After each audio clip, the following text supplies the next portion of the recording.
tardes. Propongo empezar en punto, aunque faltan los estudiantes, no sé si vendrán o no vendrán, si vendrán se sumarán al acto. Empezaré en castellano, después cambiaré al inglés para que nos entiendan todos nuestros estudiantes. Bienvenido a la ceremonia de graduación de la edición número 18 ya del Máster de Fotónica y también la edición 14 del Máster Erasmus Mundus EUROPHOTONICS. Os explicaré un poco más adelante que aunque no todos los estudiantes están aquí, evidentemente es una ceremonia común. Me alegro mucho de que habéis venido a acompañarlos, es un día importante, el último día de estudiante, esta vez de verdad, enhorabuena.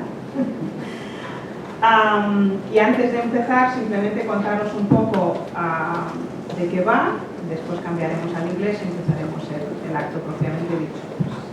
Al principio, la profesora Aula, que es la directora de la Escuela de Telecomunicaciones de Barcelona, al que pertenece el máster, les dirá unas palabras de welcome. Yo también añadiré algunas cosas y después pasaremos a la parte importante de la ceremonia de hoy, que es la presentación invitada por el profesor Adam Valles, que es aquí en la mesa. Después les daremos no un diploma, no lo tenemos todavía, una felicitación por haberse graduado en el máster. Ellos nos dirán también unas pocas palabras y después de hacer una foto de grupo pasaremos a tomar algo juntos y hablar en una atmósfera distendida. ¿Bueno? Okay, so I switch to English. So as you see, the first words belongs to Aula. Thank you, Rina. So, benvolguts I benvolgudes membres de la taula, estudiants, no sé si veig algun professor, no. Sí, algú hi ha? Perdó. Personal d'administració i serveis, familiars I amics. Benvinguts tots a l'acte, a la cerimònia de graduació dels titulats del Màster en Fotònica de la 18a promoció i la 14a del Màster Erasmus Mundus EUROPHOTONICS. Com a directora de l'Escola Tècnica Superior d'Enginyeria i Telecomunicacions de Barcelona de la Universitat Politècnica de Catalunya, és per mi un honor acollir-vos a la nostra escola, a l'Escola de Telecos de l'UPC, per poder celebrar tots plegats aquesta fita dels nostres estudiants. I atès que el màster és en anglès i que tenim també estudiants estrangers, doncs la resta de l'espeech el faré en anglès. So welcome all to the graduation ceremony of the master's degree in photonics of the 18th promotion and the Erasmus Mundus Master's degree in EUROPHOTONICS, the 14th promotion. So let me first start by introducing the members of the panel and myself. I am Aula. I'm the Dean of the Telecom School here at the UPC. And to my right I have the Head of the Studies of the Master's degree in Photonics, Professor Rina. And to my left I have Professor Adam Valles. He is indeed an alumni of our Telecom School. I just discovered he also pursued a graduate, a bachelor degree in, 5 years, bachelor degree before Bologna, right, of telecom engineer, but he also is an alumni of this master in photonics, and now he pursued a PhD, and now he's a professor at the Universitat Autònoma de Barcelona. So, as I said before, it is a great honor to welcome all of you to this ceremony. And these students are part of a big family, which are the students, the alumni of this master's degree in photonics. They are also part of the big family of the UPC, right? But this particular family of the students and alumni of the master's degree in photonics, this master started in 2007, and it's a joint adventure of 4 institutions. So I have to recognize the effort of these 4 institutions today, right? Not only the UPC, but also la Universitat de Barcelona, la Universitat Autònoma de Barcelona, is the Institute of Photonic Sciences, the IPHO Institute. So in 2007, an inter-university degree, it was a real challenge, a real adventure. But here we are, right? 18 years after 2007, right? And we are celebrating, we have been able to celebrate years after years such a wonderful graduation ceremony. So the organization, the master was not only a challenge because of the technical and the scientific part, but also from the organizational point of view. And I want to thank here the effort of the head of studies, Professor Krina Bohogaro. Believe me, without her, this would have been possible, right? And also thank to the personnel, the administration staff of our school, who takes care of everything and supports Krina for the logistics, right? Which are also very important. As I said before, as dean of the telecom school, our school is extremely proud to be the coordinator of this master, and we are also eager to explore new synergies in photonics and quantum technology that this master's degree offers this opportunity as well.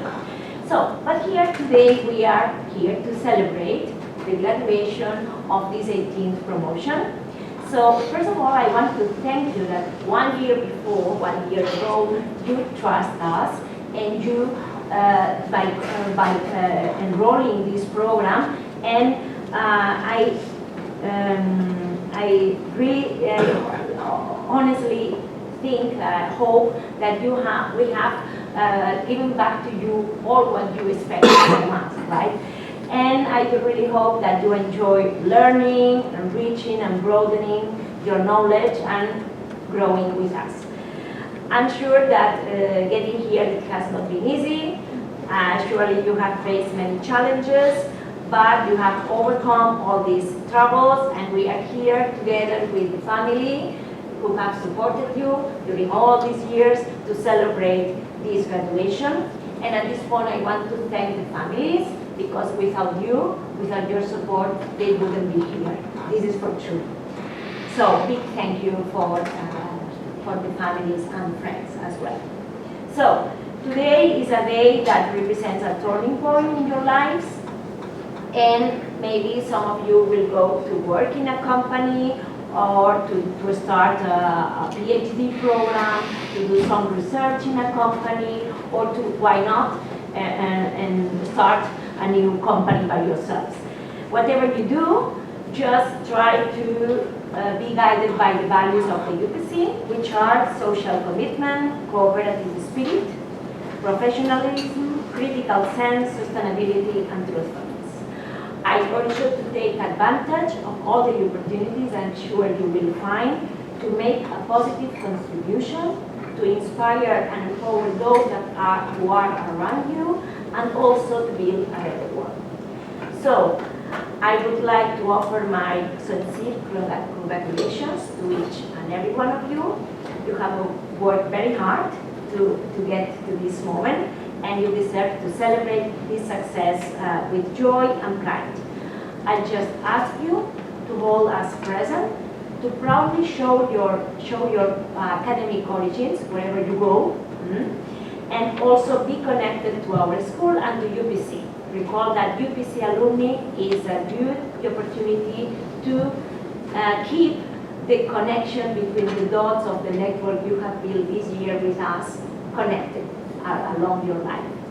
So, congratulations to all graduates of the Master degree in Photonics of the 18th promotion, and the graduates of the Erasmus Mundus Master degree EUROPHOTONICS of the 14th promotion. Thank you.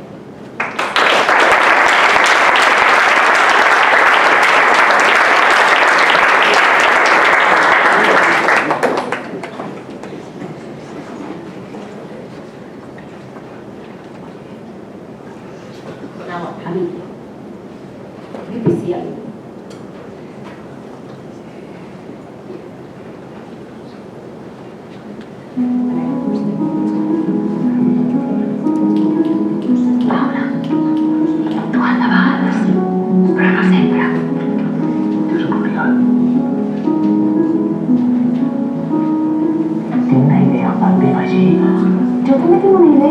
Per què no et sentes en aprovar primer i després...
Jo també tinc una idea.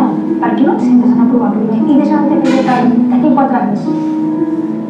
Val, aleshores començo jo amb la part teòrica, no? Sí, i jo exposo la pràctica i les conclusions. Mira, ja tinc el currículum. Ara? M'he fet el taller d'orientació. Oriol, últim examen de la carrera. Això s'hi aprovo. Ara, una oferta de feina a Berlín. Tinc una idea. I si ens centrem primer en acabar el TFG?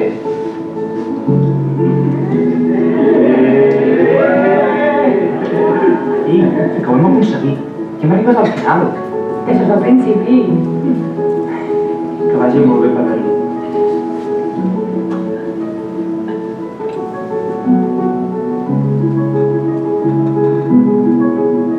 En aquesta fase, el més important és que trobis algú de confiança.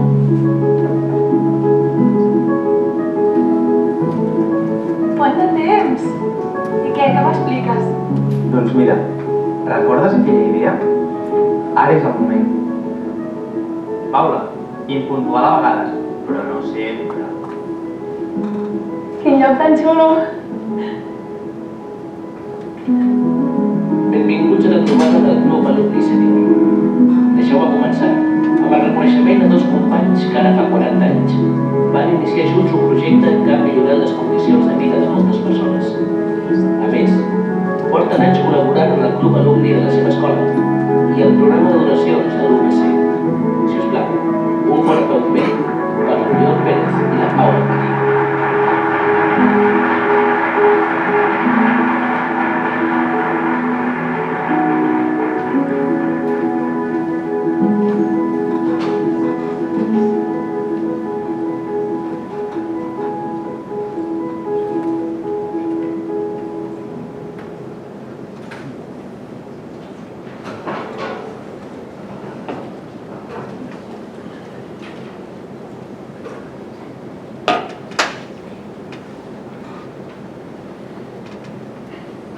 Okay, so following what you saw in this video, following, I have to stand because otherwise I'm not going to see following the video that you saw,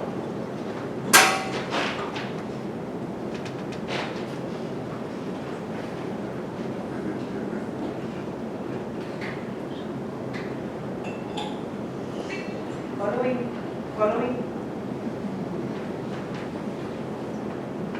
It's not working. Yes, it's working. Following the video that you saw, I have few words precisely in this direction. And let me start with a slide that I show you on 12th of September 2024 when you started your master. And I think I also presented in the opening ceremony. It's the slide where I explain you the structure of our master and the relation we have with other students coming from abroad.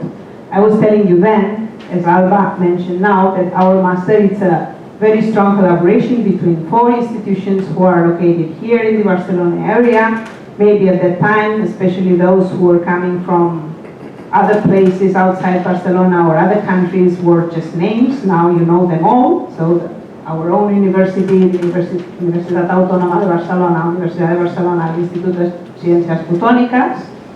And we were starting the master by telling you that it's not a simple project because you are coming from different areas. If we are talking only about the students of our own program, most from Spain, but not only, and you are coming from very different backgrounds. So most coming from physics and physical engineering, but not only, a lot of other specialties and backgrounds came together, which made the program complicated, and you saw it. But we have to work together and we have to learn one from the other. Then I was telling you, our own students are not the only ones in the program. We also have students coming with Erasmus Mobility, and this year we have 18. You probably did not meet all of them because depending on the elective courses they did, you met some or the other, but they were 18 coming from France, Italy, Belgium, Poland, Ukraine, and Norway. And we also have students coming from the Master Erasmus Mundus EUROPHOTONICS. In the first semester we had Danielle and Basharbi. She left to KIT to make the master thesis. But in the fourth semester, Danielle stayed, and also Fernando, Edgar, Martina, and Nitin came to join us for the master thesis. So altogether, more than 45 students coming from all over the world. So now the question is, okay, and now what? I was trying to convince you during the whole year, and I know I failed in most of the occasions. I tried to convince you that this year will change your life and you will direct you towards your future career. And you were asking me many times, which careers? What am I going to do? Would I be able to find a position where it's better to do a PhD, it's better to go to the industry? And we commented many times, and I was looking on your faces and I knew that I cannot convince you. Okay? And I also told you that probably in a few years we will meet again and we will discuss about this. So which are the careers you are going towards? Some of you will go towards a PhD in photonics, optics, physics, optical engineering, nanophotonics, biotechnology, telecommunication, electronics, imaging, and I can go on with the different specialties you can pursue from now on. And do a PhD for what? Do a PhD for pursuing an academic career, joining universities or research centers, or going with this PhD to the industry, to innovation programs in companies, and support the research and development departments. And also others will go towards companies directly, and independently where you will go, you will find high-level qualification technical positions.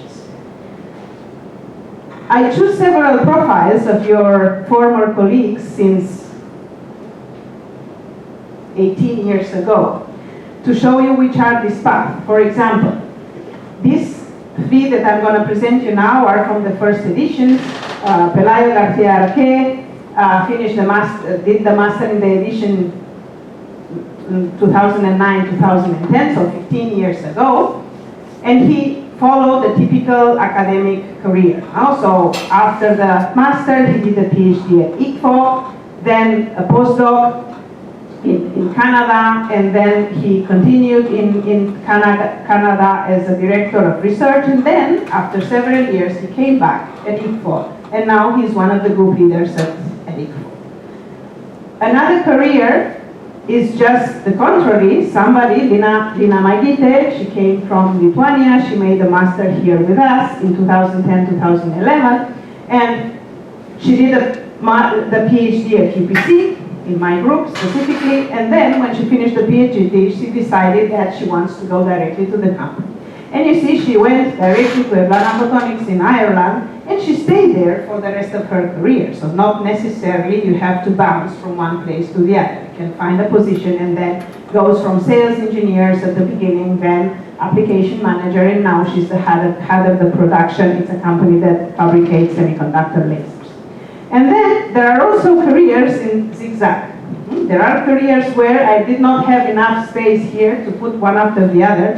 What Alex Turpin did. Alex Turpin is a very high-level scientist, very curious, and he bounced back and forth between academia and the companies during, he finished the master in 2011, so for 14 years he was bouncing back and forth, and he always found it something that interested him. So he bounced it because he wanted it, not because he had to. So, you will say, okay, these are students that finished their career 10, 15 years ago. And this is what it takes. Nobody said it's easy, and nobody says straightforward. And nobody say you will have the position of your life tomorrow. But if you are ambitious, if you apply everything you learned here, it is not only possible, but this is what will happen. And here we have several other examples that we collected now from students that finished in 2012, 2014, 2015, 2018, 20, and 22.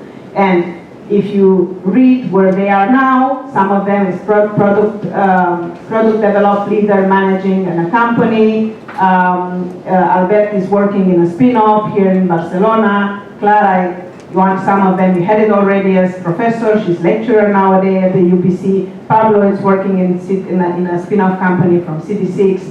Alexander is working as patent manager in Paris in the most important European patent direction, and Berta is working in a company for the moment as sales manager, but as far as I know, she's about to go. So this is where you are going to be. And if you don't believe me, we made a statistic right now. I apologize because the presentation and the colors are not the best. We may change.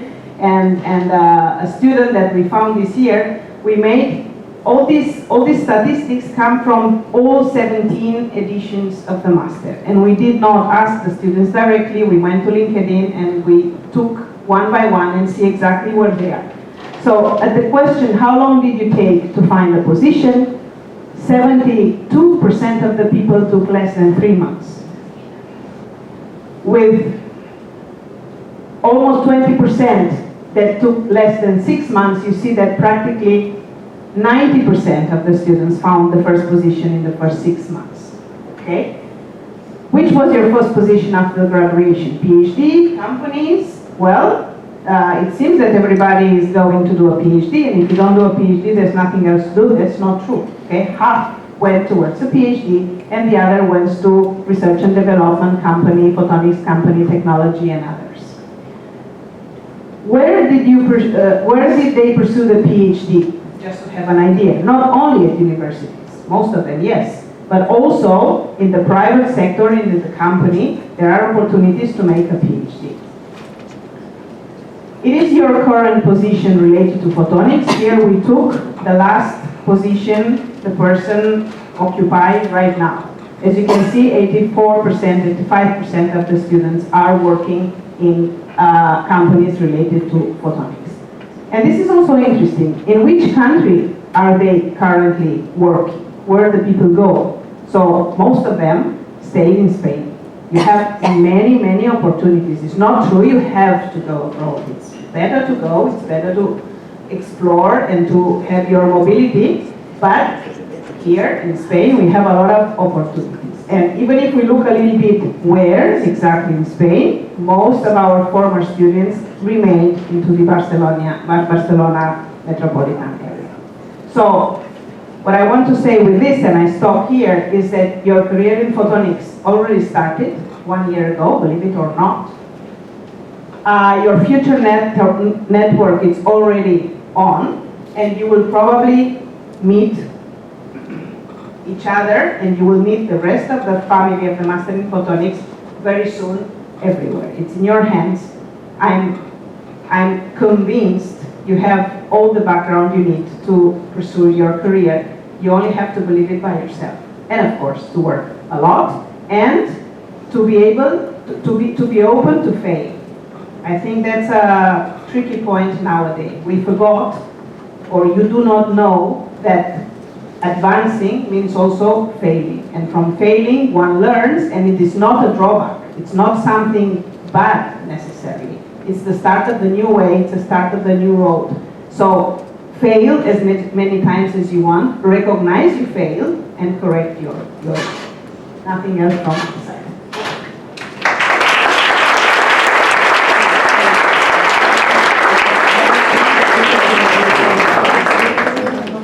Okay, now let me introduce Dr. Adam Valles.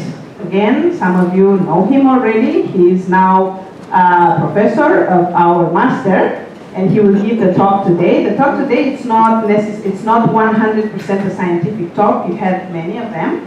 It is something between the professional path and, of course, what he did during this year. And to do the same thing I did with the other former students, Adam finished the master in 2012, made the PhD at ICFO, and then, as most of the researchers went for a postdoc fellowship, first in South Africa, and then to Japan. He came back at ICFO as postdoc, also in 2021, and now, since September 2021, he's a lecturer professor of the Autonoma University. So, Adam, whenever you are ready. Thank you. This was a little bit spoiler. Okay.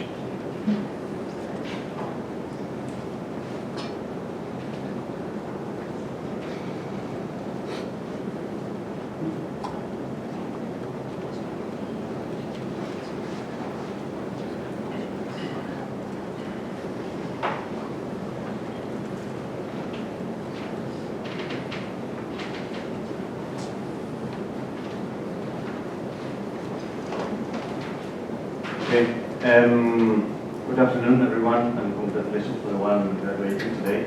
It's been a wonderful year, and your career is just starting. So, thank you very much for allowing me to, let's say, to share with you. So, Veronica and Trina asked me to give a few hints of maybe a career with not a well-defined path, how we can end up. Okay, and I would like you to explain a little bit what was my experience as a telecom student. So with almost no background in the subject that I ended up teaching. So I don't know now, but when I was studying, so there was no linear optics and no quantum optics subjects in the degree. So going from that background, and at the end, some of you had to suffer me just lecturing one of these subjects. So along the way, all the different institutions and the little experiences that I think it would be useful for some of you. And what I would like you, or what I would like the take-home message of this talk is that so none of the decisions that you make is a bad decision, right? So it will not define a wrong, it will not give you a wrong path. At the end, you just end up learning new things from different experiences. And it's nothing kind of, it's not guiding you to the final outcome, right? At the end, so you are building your path while you're walking. Right, and one of these first decisions that I made, so was coming to study telecom engineering, and that is, so the reason, because I'm from Lleida, or as some of the mean students want to call it, Lleida, so this is only for Noemi, no, it's Lleida, and it's in this area over here, so this is Catalonia, so Aragon, France, and the Mediterranean Sea. So it's a really lovely city, but it can be pretty tough to live in, right? So I told my parents that my dream was to study telecom engineering, that it was the only one, that's why I put the Universitat of Lleida here. That was the only degree that it was not offered in Universitat of Lleida. So I had the chance to come to us, right? But so telecom engineering is a wonderful degree, right? So I learned a lot, and actually this is the only picture that I could find me working as an engineer. Actually, it was not working. This was a cooperation project. While I was almost finishing the degree, this association of the students here that they prepare these cooperation projects, and in this case was in Colombia, just deploying a wireless network, just connecting the council building with other schools in the rural area of Eje Cafetero. It was a lovely trip. But so I saw that maybe engineering was not made for me, right? So this is another like take-home message. So even if maybe you think something is not for you, just finish it. You will learn something from it, right? So then you will see how it's or where it is. And in the degree, I found Juan Torres. So he was lecturing in this optics engineering subject, and I was amazed. Okay, but he introduced already some quantum concepts, so I said, no, I want to do this. But unfortunately, I was not a bright student, not at all.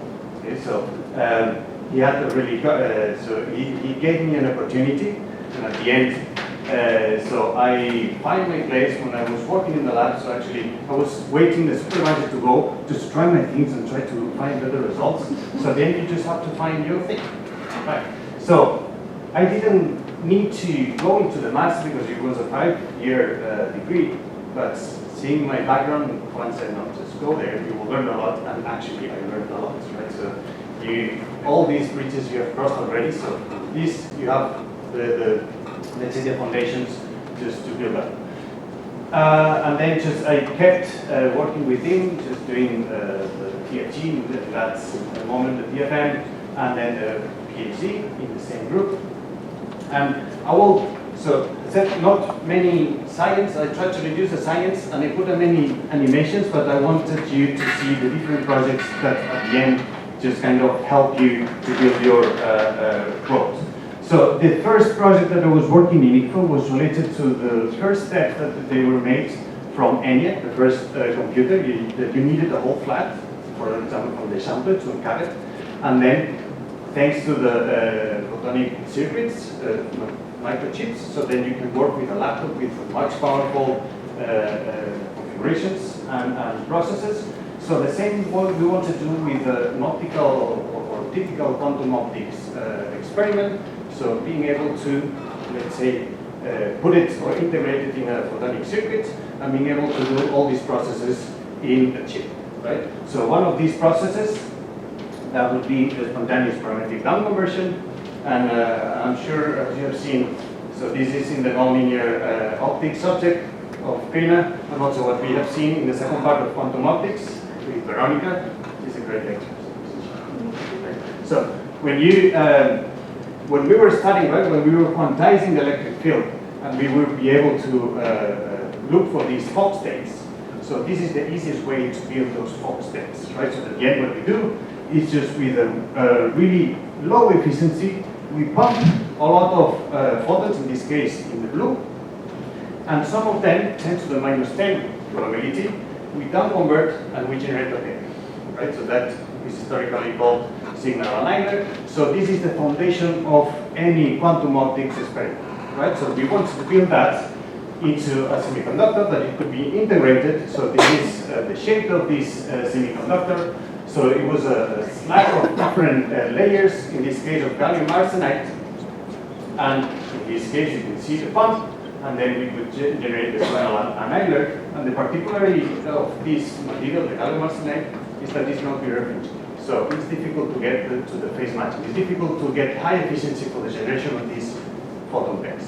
In order to do that, what we wanted to do is, with a different concentration of aluminium and gallium, we could change the refractive index, and with the different thicknesses, we could change the optical path, right? So then we could have some destructive interference and constructive interference in different regions, as you can see here. So that would be the pump at a certain wavelength, 775 in this case, where we could have the destructive interference here and the constructive interference there. So then this would have an effective refractive index different than the ones of the photons that we could generate. So in order for you to have an idea, so this thickness of the core is 500 nanometers. Any one of you has coupled light into a single mode fiber? Raise your hand. Yeah? How is it? Oh, right? Right. So this one order of magnitude smaller than a single mode fiber. Right? So in that case, usually bulk crystals, right? So it's 100 millimeters. So are usually, more or less 500 microns, right? So the smaller that you have, bulk crystals. In this case, 500 nanometers. There's 3 orders of magnitude that is the same of difference of 100 millimeters. This finger, so the hair that I don't have, right? So that will be reducing 3 orders of magnitude, right? So that was really tough in order for you to see. So I don't know if you can see it in this picture. So this is the waveguide, the different reaches of the waveguide, and 10 magnification, 100 magnification. Can you hear me without the microphone? Yeah. The problem is that we are recording. Sorry. Going back to that. So, 100 magnification objective. So as you can see, this wasn't the most stable setup. So actually, this spanned over 2.5 years. Right? I started with the second harmonic generation, generating this kind of modes, and then to generate this PDC and polarization entanglement out of it, 2.5 years. And we'll take home message. Don't panic. Right? So take it easy. So it can be one of these projects that at the end it takes long to get the results. And I couldn't do it without my mentor, in this case, Dr. Martin Herrich. So this would be, so concerning the supervisor, listen to them, take the one that speaks the most, right? So that one is the one that you have to just follow, right? So at the end, they can be bothersome and so on, but they will be really helpful. Good. So this was a proof of concept. So actually 2 weeks ago we went to a workshop in ICFO, and Amr Helmi, that was a professor in Toronto that designed this or fabricated these waveguides. He already told us that now you can actually pump with current and generate those photons with electrons, right? So that would be all the tricky part that it was spending the whole weekend, because at the end vibrations in the corridor would affect their measurements. So now they can do it, right, like a laser tag, right? So that at the end, everything all the little steps that you do kind of pays at the end. Good. So then I moved, screen set, I moved to South Africa with a fellowship, in this case, to work in Professor Andrew Forbes. I think some of you, he came maybe 6 months ago, 4 months ago, even less. So he gave a few seminars at the university. He's a real expert in structural light. We'll show you a little bit what we mean by structural light. And actually, he was building a quantum lab, right? When I was arrived, so it was a really good experience. Now with the quantum lab that we're building an autonomous, so all the experiences matter. Good. So then the motivation of that project that we started, and actually this project spanned for almost 4 years, right? Again, don't panic. So we wanted to securely transfer or teleport an image, right? And in this case, if we would do it classically, we can have the eavesdropper picking some photons up, right? And they can then it wouldn't be secure anymore, right? So the trick was here to use independent sources. But if they're independent, how can you correlate, right? So how can you recover these spatial correlations between these photons in order to recover the image, right? So in this case, there's different ways to recover those spatial correlations. But before that, let me introduce, in this case, the orbital angular momentum. So this is a degree of freedom that we like to work with, because at the end we can decompose any image that you want in this basis. Okay, so these are from only the azimuthal index within the Lager Gaussian modes. So I promise not too much science, but this is already. So I'll be brief. So at the end, what we can do is just generate a basis, a discrete basis, okay, and we can change in this case. So as you can see here, the phase in the transverse plane, just giving from 0 to 2 pi, for example, here from 0 to 2 pi, or from 2 pi to 0, and that will, and this within a wavelength, and that will give a number, right? So we can discretize each photon with a transverse, with a spatial mode, right? We can increase, we can reverse the handedness, we can increase the charge, so instead of going from 0 to 2 pi, from 0 to 4 pi within the same wavelength, and so on. And these modes are orthogonal between each other, right? So you can use them also to transfer or to encode information. So there's different ways to generate those modes. One of the ways is using spatial modulators. Some of you already have worked with the spatial modulators, right? In the lab with Juan Campos. Yeah. Good. So at the end, so there's some small devices that you can change the phase of the transverse plane, and then you can encode these modes. Another way to generate them is, again, with nonlinear optics that I had to learn from Prima amazing lecturer as well. So at the end, in this case, we could, by pumping in the Gaussian, that will be the fundamental mode, okay, of this OEM basis, we can just we have to fulfill the linear momentum conservation, or the OEM, so the angular momentum, okay, has to be conserved. In the sense that if we're pumping with 0, these two pairs, so these two photons from the pair that we're generating, each one have to sum up the Gaussian root that we were pumping with, right? OEM 0, so the sum of these two have to add up 0. So in that case, we can have +1 and -1, +2, -2, and also the superpositions, as we will see at some point. So, and these are the, let's say, the efficiency of these different pairs that we can generate. This, in theory, goes to infinite, and when you go to the lab, this is how infinite looks like, right? So this is what we call a spiral bandwidth, where we can have, for example, in this case, a -7 in the signal. We'll have a maximum at +7 and so on, right? So we can have at least 15 or more modes, okay, just being generated from the signal mode. Sorry, from the nonlinear. Right, so then we come back to this kind of graph. We have two independent sources, okay, and we have something in between that we want to recover these spatial correlations. And if we use the OEM basis, right, in this case +1 or -1, and we perform, we will not go into detail, the antisymmetric filtering, not interesting. So, and we set the temporal delay properly so we can recover these quantum correlations.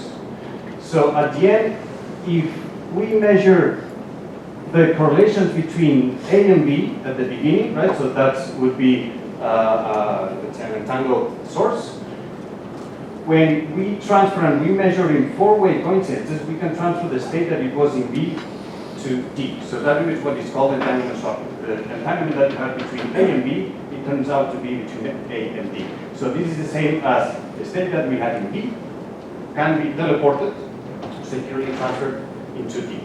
So now if we want to do this with images, and this is what we wanted to do at the beginning, right? So this nice lambda shape. So what would be the image that we can recover? In this case, theory tells us that due to these filters, these antisymmetric filters that we have here, we end up having, so if the object is a lambda with a white shape, so we will have a contrast reverse lambda, okay? And as we see, so in here the contrast will be given also, will be limited by the dimension, this is the little d. So that means how many pixels we have in this image. Right? So then, if we use linear optics as this beam splitter, and we only use these two pairs, right? So we will never be able to obtain a good quality image if we have used a lot of pixels, right? So that is because we are using linear optics. So we wanted to use nonlinear optics, and I will try to speed up a little bit in this case. So linear optics or nonlinear optics, we want to reverse the process that we were using to generate these photons, right? So we come back to the SPDC. We can fulfill the energy conservation law. In this case, if we were pumping with the blue, we would generate 2 red. We can change the pumping to the green, and now one would be in the near infrared, 810 for example, and the telecom range. So one could be in the free space. You can send it to a telescope, and the other one could be to optical fiber, because we have, right? So we have deep in absorption of the signal. And then, same as before, so we can have the momentum conservation law, so then we will have this +1 and -1, this anti-correlation between the OEMs. And then what is interesting is we can have the reverse process, and instead of doing the SPDC, we can have the sum frequency generation. Now, the telecom and the infrared would come to the nonlinear crystal, and we would upconvert both of them, and then we will generate the green. Okay? So the same momentum conservation law will need to be fulfilled here. So if we have an OEM in here with a plus sign, we will have the minus sign if we want to obtain the Gaussian that it can be coupled into the signal mode fiber again. Okay? So here's just a graph to show you that if we have +1 and -1, we will end up having 0, simple math. So now we can use this to put it between the two independent sources and try to recover these spatial correlations. So coming back to this scheme, we have one independent source with high dimensional entanglement generation with OEM, right? So we send one of the photons into the nonlinear crystal for up conversion, and then we send from the third source, that is, from the third photon, that it will be used from a second independent source. So then, if we come with a Gaussian, the SPDC process, and we couple into a single modifier, okay, we're limiting these two modes. If we're sending a -1, the photon, we will have only an up-converted photon here if we have a +1, right? If this is spatially entangled with the upper one, it means that we have a -1. So everything that we had prepared here, it will be teleported to the other side, right? So and this is because we are using the entanglement as a resource. So nicely, we can do this with any superposition of OEM modes. To explain the math, we just use a simple OEM modes, but now we can have different coefficients adding together, different amplitude and different phases. And this, as long as it's supported by the channel, it will be also transferred to both sides, okay, when we measure incoincidences between these two detectors. We can just change, and it will always work. And interestingly, you can change to the basis of the pixel basis, right? So we're using the LG basis, the Lagrangian basis, only the azimuthal index. Now we can change to the pixel basis, and it will keep working, right? So the complex image will be transferred to Bob in a secure way. Why secure way? Because if someone picks up this photon, well, we can see it here, right? So that would be the SPDC in Bob's side, Alice and Bob, and the up conversion process in Alice's side. So we are sending one of the photons, that will be in red. If someone picks up here, it will be a total mistake. We'll have no information whatsoever of the image. Because of the entanglement between these two photons generating in the SPDC, we can transfer this information, in this case, this mode of the fingerprint on the opposite side that the photon was trapped. Yeah? So applications of this are more or less obvious. You cannot use in a quantum repeaters because at the end, the efficiency of this process for now is really limited. So you need many copies of this so you can ensure that Charlie is not sending directly this photon to Bob. Okay? Good. So then, sorry for the jump. After this project, let's say not after this project, because actually we finished this project while I was being in DeepL already, but during this process I moved to to Japan. And why I moved to Japan? My partner had a really difficult time in South Africa, so I asked her, where do you want to go? She said Japan. I said, okay, I'll try to find something. Then I found this position. Okay. Not related to quantum whatsoever. But at the end, you also learn some things. Right? So they were also in the wall of the structural light. So you can see here, Takashi Yomatsu was the professor. Professor Miyamoto is not in the picture. And in there, also one of the things that usually happen is when you try to move around, some opportunities come to you. In that case, in Japan, it was easy to apply for funding as a PI. You cannot do that in Italy, right? PI, this help you to build out the CV. Okay. Some projects that we work there. So in this case,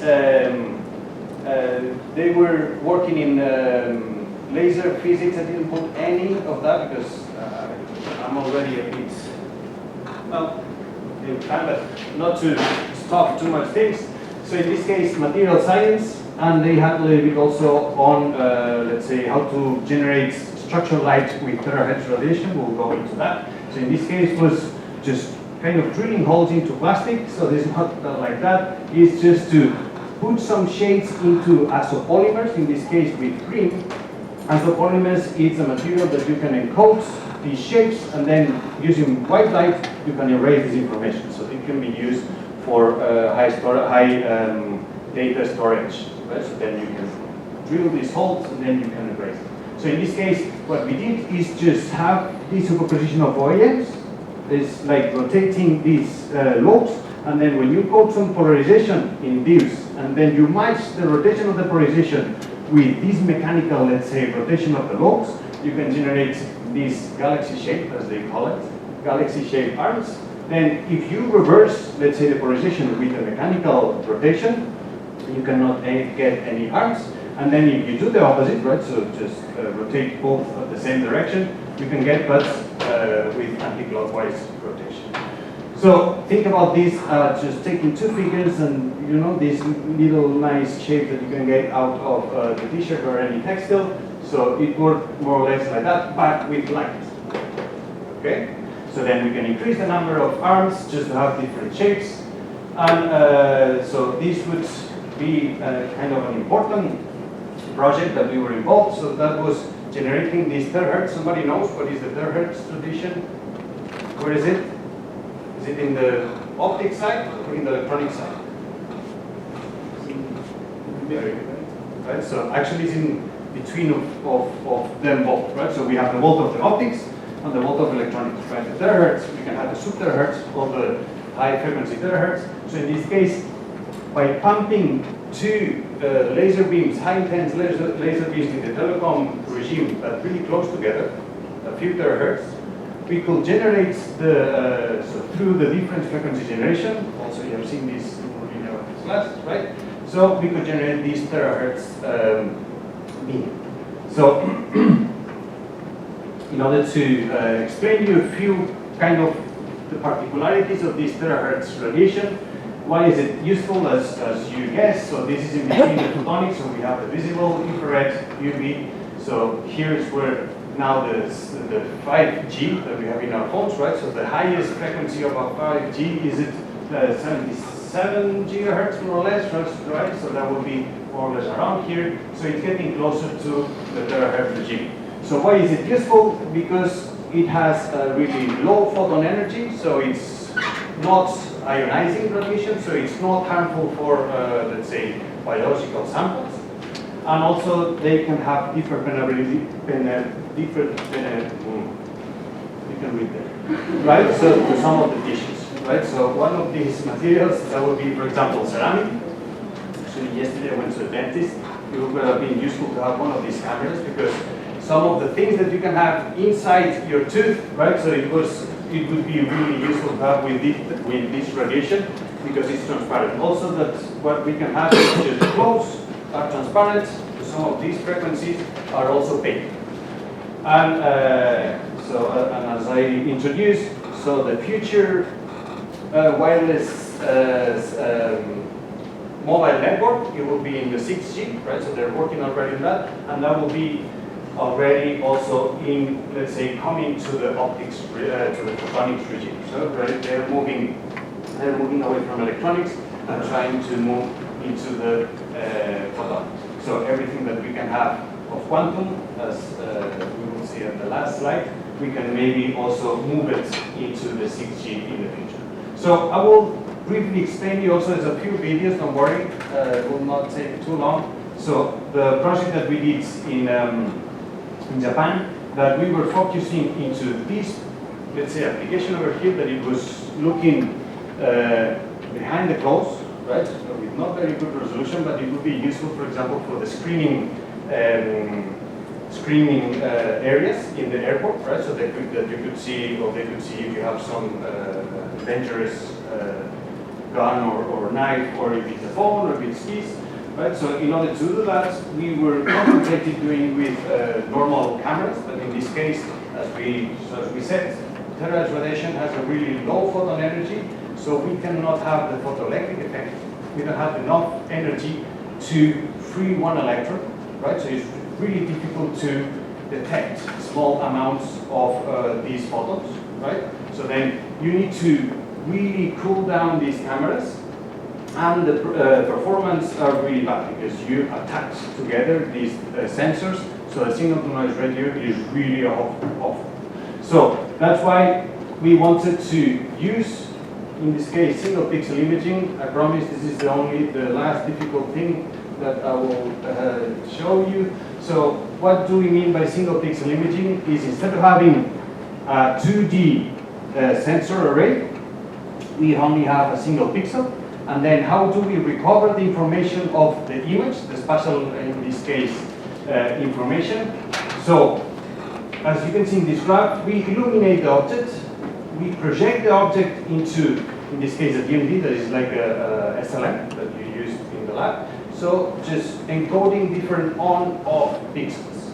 Some of the on pixels will transmit back some portions of the light and just light with the object in it into a photodetector, in this case a single pixel, and we can recover that information by doing this, changing the pattern that we encode in the DMD or the SLM, and try to correlate the intensity that we get the photodetector with the random mask that we encoded in. So this is an example. If we have this lambda shape again, right?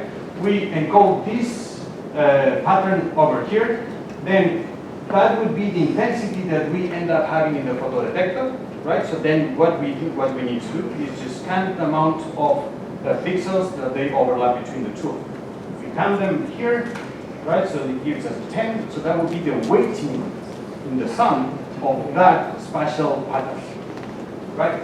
So then if we do with the other pattern is only 2, so that would be really, so it will be actually negligible in the sum, and in this case it will be, let's say, we will need to take that, right? So if we do that many times, that is what it's called brute force, we can recover the image, right? I will show you now an animation, but we cannot use a DMD because at the end, the pixels of the DMD are of the order of tens of microns, and the wavelength of the terahertz is millimeter, more or less, right? So it was, the diffraction would kill us, right? So losses due to diffraction would be bad. So that's why we generated this disk, huge disk with different holes in it, and we would rotate this disk in order to have these patterns projected into the object, right? So we can see in this animation, this was a proof of concept. This is one of the last experiments that we did in Japan. And as you can see, so that would be the different patterns that we encoded just with a different angle of this disk, and then this intensity that we would have in the bolometer, that would be in the detector. So this, at the end, didn't add up much to my previous, let's say, projects, but it was kind of the flying ticket to come back to Barcelona, right? Because I sold that to my supervisor in INFO, Valerio Brunner, because he really liked these kind of devices. So that was my way to come back to INFO and actually propose one of these master theses of Ilya, so an alumni actually of this master, that he improved the system. So what we did in Japan was using brute force, and that would take first a lot of time to measure because we needed, so if let's say an image would have 20 times 20, that would be 400 pixels, we had to take 400 measurements, right? So then we can think of different ways to recover that image, to reconstruct that image, having some measurements, right? So then compressed sensing, that is some post-processing when you have these measurements, these, let's say, mass that you have over here, but it's a lot of demanding, right? Time consuming. It would take a lot of computational time. And then we wanted to study the possibility of using artificial intelligence, in this case a deep learning protocol, just training a neural network that all the time would be dedicating on training it. Then using a small sample of measurements, we could recover or reconstruct the image within less than a second, okay, depending on the image quality that we want. So here are some results. So this was the experiment. In this case, no different frequency generation. We went to the easy one, to the electronics. So this was 0.1 terahertz. And as you can see here, so this is a lens that was, in this case, we could build the lens with Teflon. So this kind of plastic that we put in pans. So for terahertz, they are actually transparent. And in here you can see the object and the disk. So if we make a zoom of this object, so that is mimicking an foam, okay? In this case, if we look in the intensity profile of 40 times 40 pixels, if we look at the difference of using the brute force, in this case was with 1 revolution and steps of half a degree. So this was how it would look like using our neural network, trained neural network, only with half a spin would be enough to recover that object. Then the student just got creative, and at the end, because this was for a screening machine, so he put the gun in it, and we did the same. So at the end, it looks more like a ship, a boat, than a gun. So it's a good neural network. It's not a bad one, but more or less. So it's like a first steps. Okay, just to build something. That's now what we want to do is just bring this to Autonoma and try to build a prototype to just build on the previous experiments. So these terahertz at the end, what helped us, it was to understand what were the physics behind these processes and how could we use these different frequency generation to generate the terahertz itself, but in this case using the same crystal maybe to get to the same teleportation project, do you remember? Using images and OEM. But now, in here we would, pumping with the telecom, we would generate a telecom and a terahertz photon. Terahertz photon, really low photon energy, so you cannot detect it with a photoelectric effect. Single photons in terahertz. And then what you can do is upconvert this photon with sub-frequency generation with this telecom intent field, and then being able to upconvert to a telecom again, and you can use a single photon detector. So at the end, what we want to do now maybe is just, that's why we're building the quantum optics lab, is just to have the 6G but quantum proof 6G mobile network. Again, at the end, all of this is kind of an add up of different experiments that they have come from the past. So let me, all of these will be with the help of the amazing group that we have now in Autonoma. As you can see here, Veronica Alfinja, that you had the pleasure to have her as a lecturer, and I think also Alessio, Jelly, you had also maybe him in the lectures. And in order to wrap up and give you a summary of what can happen to a career, right? So in this case, for my case, it was from the telecom background and going to quantum. So you start really nice with a pure state and everything with a perfect source and so on. So you increase, let's say, you gain all the experience and you end up paying. So bottom line, don't go to quantum. Thank you very much.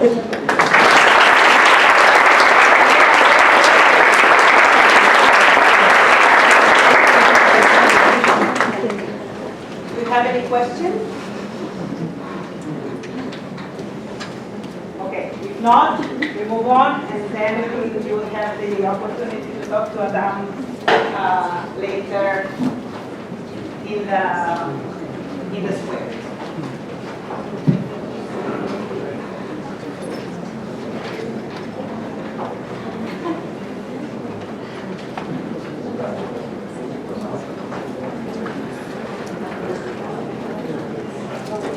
Okay, so now it's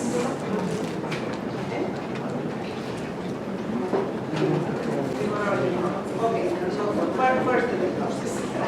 Okay, so now we will, as I told you, we do not have the diploma. It will take a while to get it, even for those of you who presented already the master thesis. The others are going to present in September. But instead of that, we made a congratulation card as a memory for this day, and also it gives us the opportunity to make the pictures, and you have something to remember from this day. Okay, so Lara, the maestro, from here or from here? They already know. But I have to go up here. Upstairs. Okay. No, they don't have to go upstairs. They don't go upstairs. Downstairs. Okay.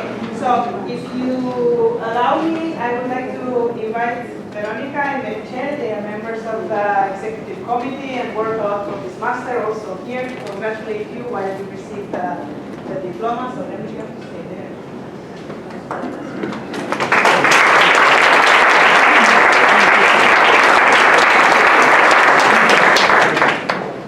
so I'm going to call you one by one, by name, and then you go there to make the picture. Alejandro Domingo Llague Moreno.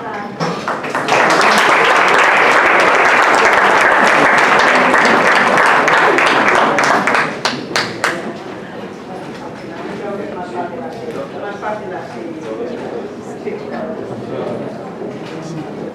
Ana Sánchez Perón.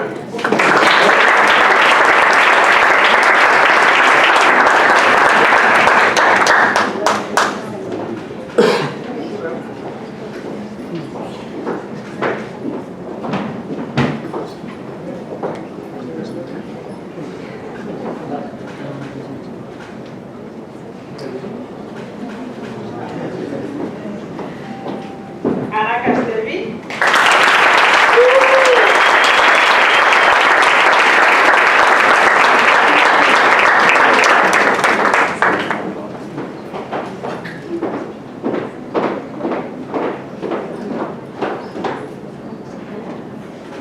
César Evarina.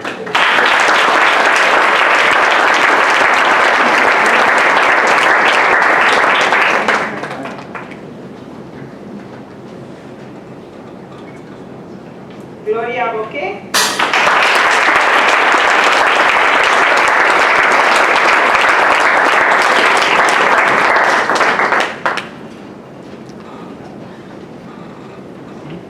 Janariu Bonet.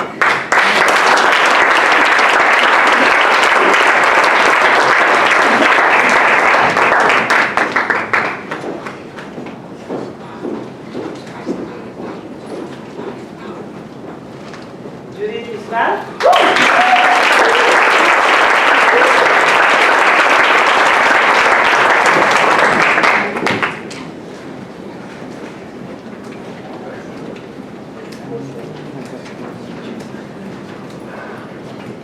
Lidia Petrovic.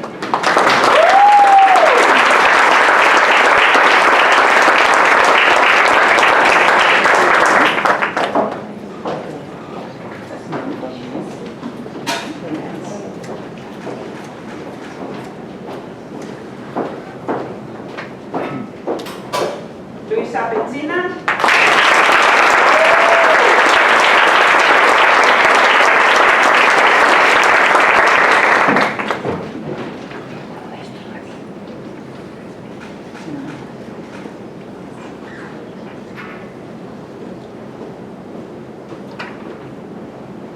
Marc Lázaro.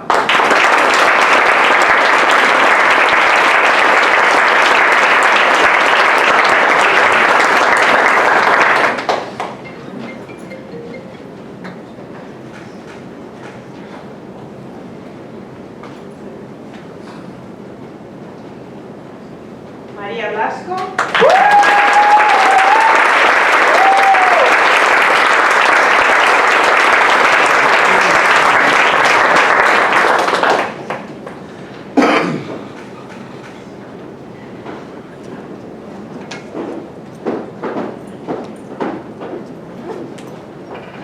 Martí Bosch.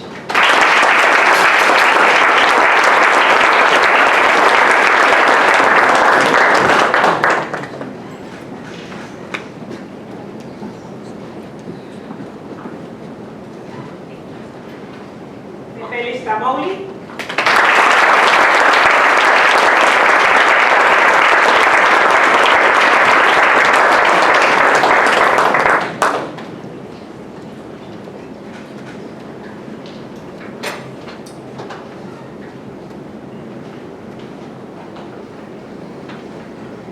Neus Garreta.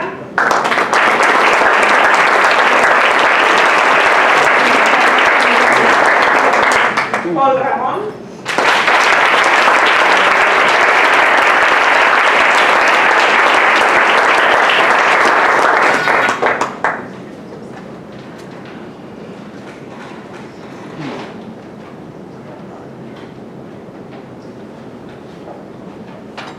Robin de Mester.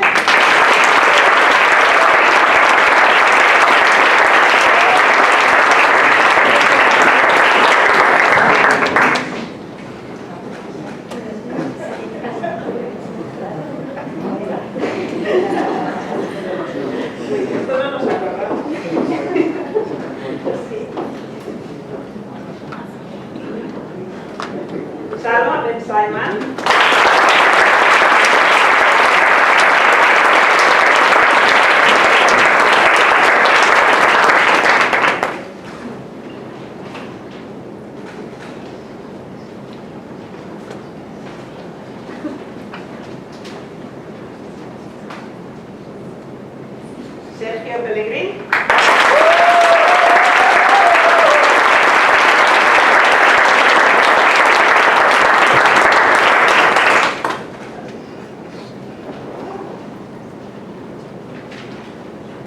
Yarden Alonso.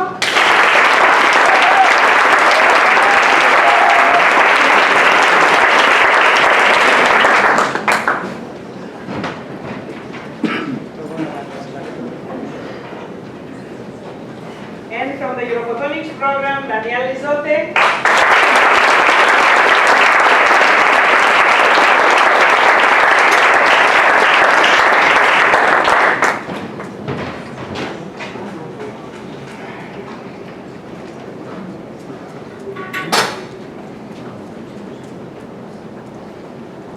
And Fernando Sánchez Valero.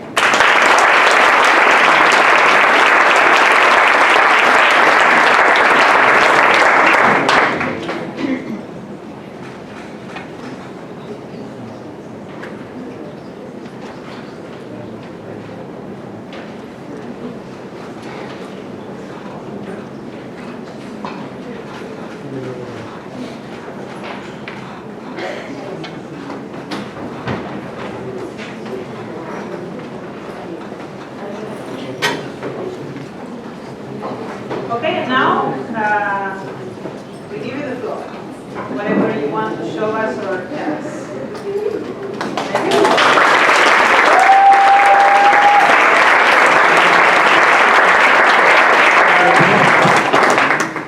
I think I was going to go.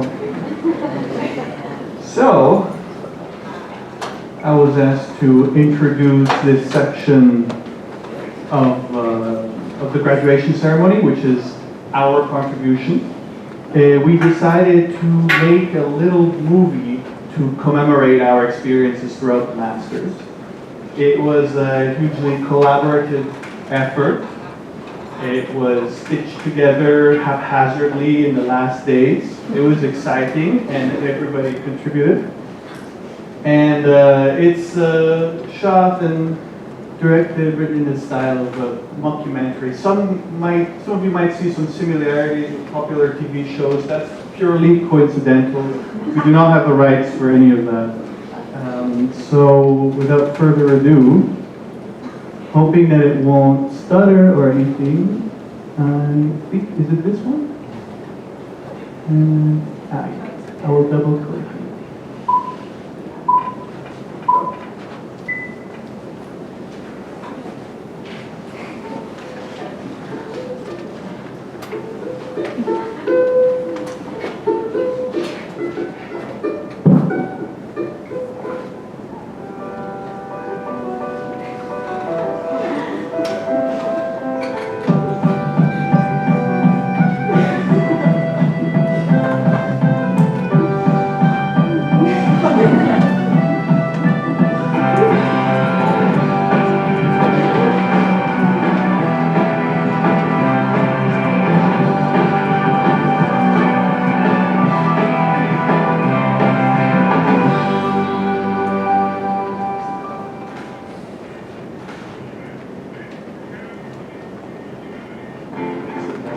I'm Paul. I come from physics.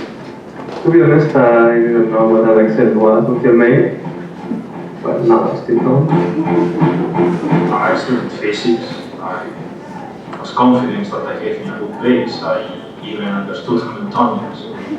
But then everything changed when there were mechanics and switched that switched every single course. We come from optics, engineering, physics, but we all suffered the same. I was never able to remember my mom's phone number. Now, I know it. We meet every Thursday from 6 to 8 to take a look at everything. So we also have to write the pattern. And I do the quantum homework, the intro one. Yeah, Veronica's. No, I'm completely lost. Okay, forget it. Let's go to the lecture and see if she takes us. Okay, let's go. She was amazing, but you ever jumped into a pool without knowing how to breathe?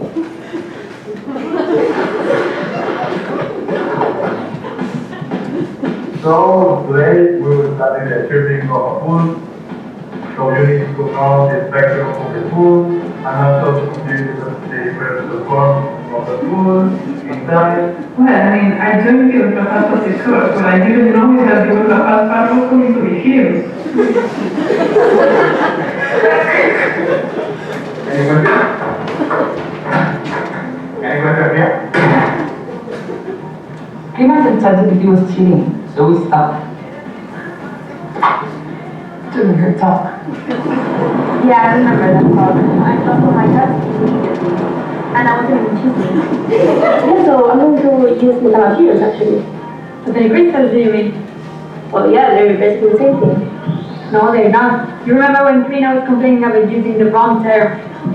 She just said the opposite, that now people are rebranding it and selling fancier. No, different things. Same things. Different things. We were all dead till the exam. Then Prina said, let's do another week of activities.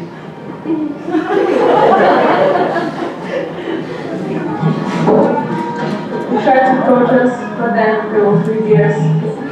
Cheers. So for each study optics, the physics, that's like doing hard work twice. Kind of scared me, in a respectful way, like lazy, with power. But you need colors to emotional. Parents told us, he taught us that if you write in a patent a chair that comprises 4 legs, somebody else can patent a 5-legged chair. This is information that I will use the rest of my life. Yes, access lectures. Well, I'm still not sure if I was attending a physics class or a medical physics magic show. So we went on a trip. We went after exams. No, we were hard. We were charged. We were mad. Yeah, so we got there, chaos began instantaneously. Imagine having 20 people fighting each other just to have one bed to sleep on for the night. Hugo brought the vibes. Smooth techno moves. At some point, I believe he stopped dancing and became the beat. We look like the United States of Photonics, just very lost and hungover.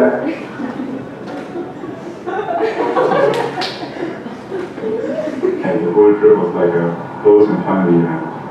The family was 20 overly caffeinated students. And the only parents there were Anna and the boyfriend.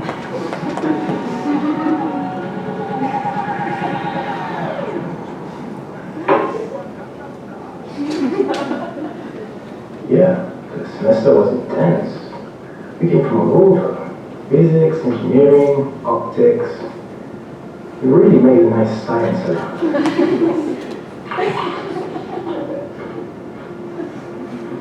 We argued over the best pasta recipe, teamed up for impossible projects, and made enough inside jokes to confuse future students. So yeah, we got along all very well. I met amazing people in this masters.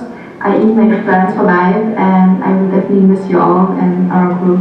And the professors, basically, they were unique in their own ways. They pushed us hard. They confused us, only sometimes. But they never gave up on us, even when we gave up sometimes.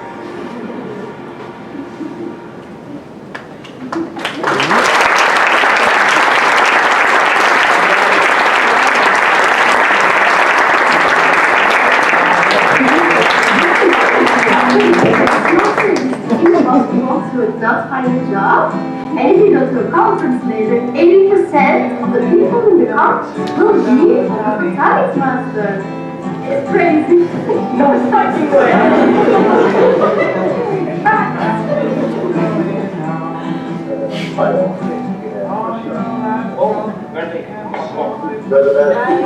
See you.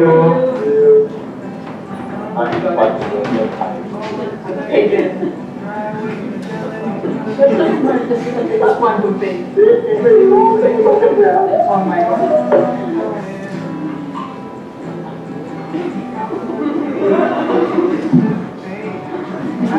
It's not bad. I'm very interested with the master. I have no time to go class. What?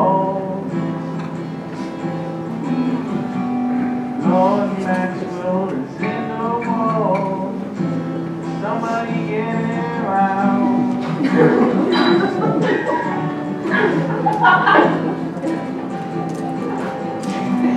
Look at their eyes, see a light shining.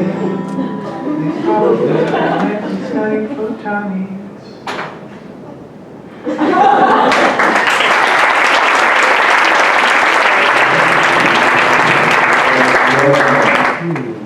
Actually, I see now. I'm from here. This is a little good. I need something new. Can you write me? Photonics in Boston. You like that?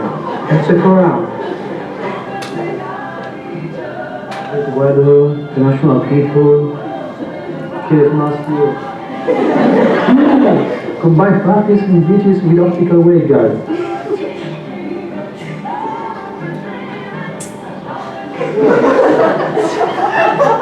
No idea how we got here. Maybe I discovered how to filter. Photonics. It's help you. Yeah, you. I mean, everyone. The little soul to the Colonial sound from conclusion to career. This isn't just movie on road. It's gone over your factual limit.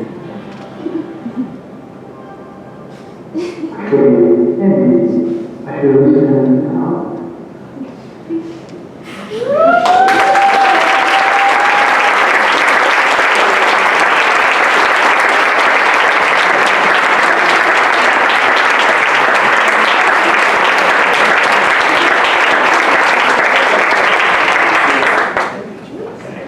Thank you, everyone. I hope you enjoyed that. I heard a rumor that someone has a speech here among us that they would like to give. So I would like to invite my colleague onto the stage. Robin, please join us.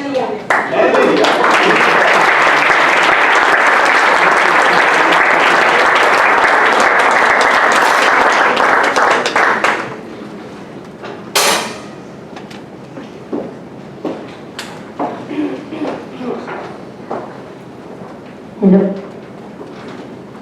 Dear friends and family, dear professors, but also hello to my beautiful, beautiful classmates. We have some ending words for you today. So let's go ahead. You ready? Let us imagine. 1 year ago, we began this master program in Strangers. Just a group of individuals, each coming from different places and different backgrounds. No one really knew each other, but very quickly, in between the hallway chats and the long train rides to Beatera, we went from strangers to classmates, and with the beers in the cafeteria, we went from classmates to friends. Those first 4 months in Beatera, they were intense. Trina was putting the basis for the rest of the year. For many of us, the first encounter with matter-wave interaction, and she kept on references this one book called Fundamentals of Photonics. Turns out it was a book of 1,500 pages. Fundamentals, she said. It was not an easy job, but she created the first layer on which our knowledge grew further. Veronica also had a tricky job introducing quantum concepts to a group of students, 10 students already knowing a lot about quantum, and the other half wondering what the hell is this canonical conjugation even. But she did a very great job getting everyone at the same level, I think. We ended this course of Introduction to Photonics with the Introduction to Lasers by David. For me personally, the first encounter with lasers, and I am soon to be working as a laser engineer at Monochrome, so the classes were really relevant. During these intense months, luckily we had some time to unwind with some beers in Barcelona, or sometimes with some shots, and then a night of admiring each other's dance moves in Razmatas or during the weekend. It was clear to see that there was no need for shame, or no need for timidness, in this open group of beautiful people. In the winter we had a cozy dinner at Cesare's house. Everyone brought food. Some was homemade and some was clearly store-bought at the last minute. But it was perfect. What is sure is that the Italians proved again that their cuisine is one of the world's finest. Eventually, we left behind the early train rides and moved here to Campus North in Barcelona, where we were put away in the ceiling, where the blinds were unable to open and the temperature was hard to manage. But that became our new base, the place where we dove deeper into photonics, but where we also had some impromptu beers on the sunny benches of the cafeteria. Group study sessions that always started strong and slowly turned into cozy chats, getting us in trouble with our many, many deadlines. Then there was the photonics trip, as you saw in the video, a weekend away with the class.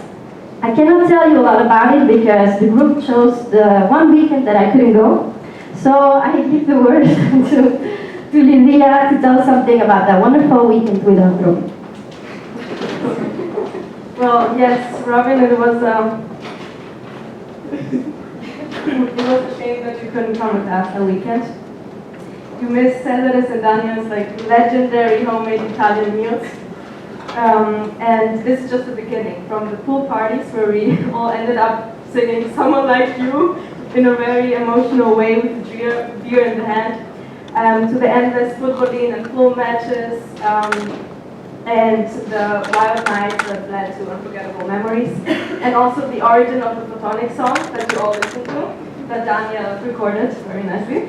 Yeah, I'm not trying to make you jealous here, well, maybe a little bit, but I just want to say that this weekend was very special and brought us all closer together. After that, there were more cozy get-togethers like sunsets at Lidia's rooftop. The sun setting over Barcelona, we played games, mostly making a fool out of ourselves, and shared some beers and cookies. Special combination, but it worked. And of course, the visit to ECFO, which turned out to be more than just a conference for many of us, because some ended up doing their thesis there, and some will even continue here. We were given a lot of great opportunities throughout our masters by the professors. We were recommended for PhD openings, recommended to patenting companies, and recommended to work in a laser company. We are very grateful for the doors the professors have opened for us, and I'm so proud of all of us. We built our future with this master, and a lot of you already have a job contract in your pocket now, or we know much better what we want in our future. And we expanded our knowledge to the maximum one can achieve in 1 year. This master was tough. There were moments that material felt overwhelming. We doubted ourselves. But when we questioned if we'd actually make it, the professors were there to encourage us. We did it. More than that, we grew. We didn't just gain knowledge, but we built resilience, confidence, and friendship will carry out for a long time. A big thank you to our professors, not only for guiding us through complex topics, but for being patient with our questions, open to discussions, and committed to our learning. You helped shape the professionals and people that we are becoming. Now, as we all go off in a different direction, some of us continue in academia, some heading into industry, I hope we don't forget these beautiful moments. The beers, the dinners, the pool table, the late night messages about homework, and the feeling of not being alone in it. We came in as strangers, but we're leaving as something much, much closer. So thank you everyone for the beautiful year, and good luck in the future.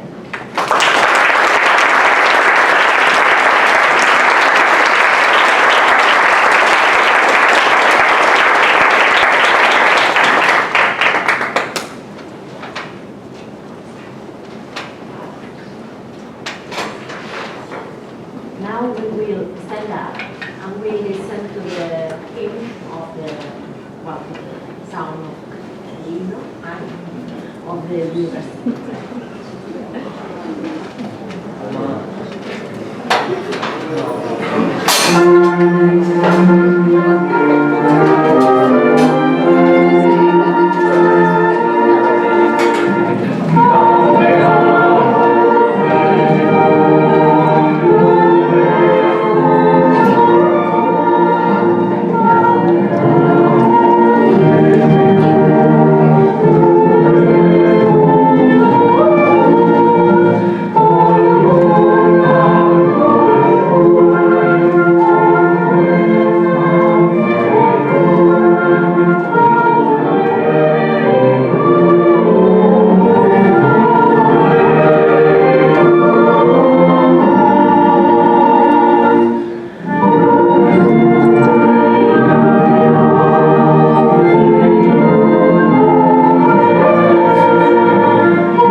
So this is the end of the ceremony.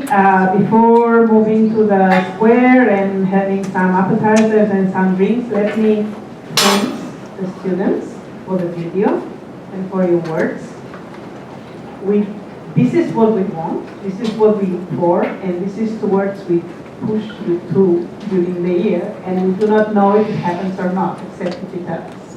So I'm really grateful that you took your time to prepare this and to show us what was behind the lectures, what was behind the science, which is equally important for your future life. So congratulations for everything.